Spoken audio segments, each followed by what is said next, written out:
guys, here I will share my thoughts, how I dance, what is in my head as I learn something. So wherever I dance, I always look at dancing through the how much action, how much movement I can do there. So I try to always pick on things where I can move rather than what is not moving.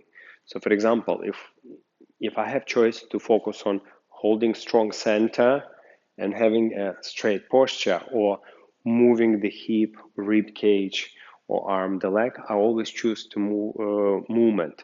So in my personal experience, it's much easier to focus on something what is moving rather than something what is not moving. And through the movement, you can get actually a lot of benefits. So for example, when you're learning cha-cha or samba or rumba or jive, I look at dance through how much body action I can do there. For example, if I am in rumba, I have a side-to-side Cuban rod, and my rib cage is active. I want to try to put this type of movement everywhere I can. So for example, if I have a time step and I'm in place here changing weight, I'm not only changing weight and doing a little bit hip action. I try to introduce as much as possible rib cage movement in it to create a volume. So regardless what I do, so if I, let's say, have a choice to do a cha-cha run de chassé, so for me will be number one goal, okay, how much actions I can do in every single step. So for example, even I'm starting here already have a stretch.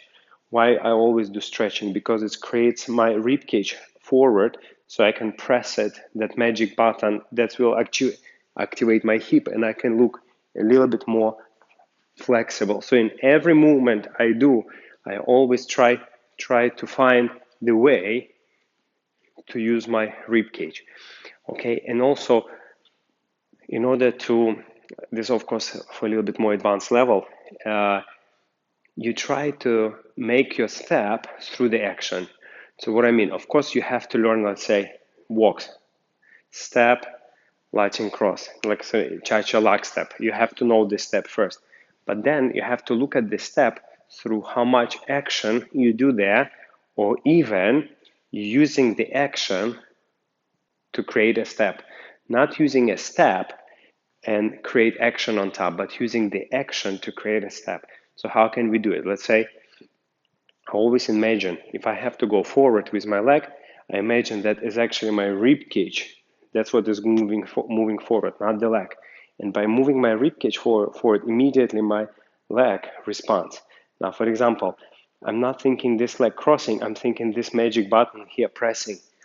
And that's what activates my leg. Now, I'm not thinking this leg, I think this magic button and rib cage.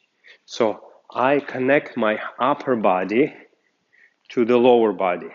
So using here for the legs. And the same will be in samba. That's what we explain you in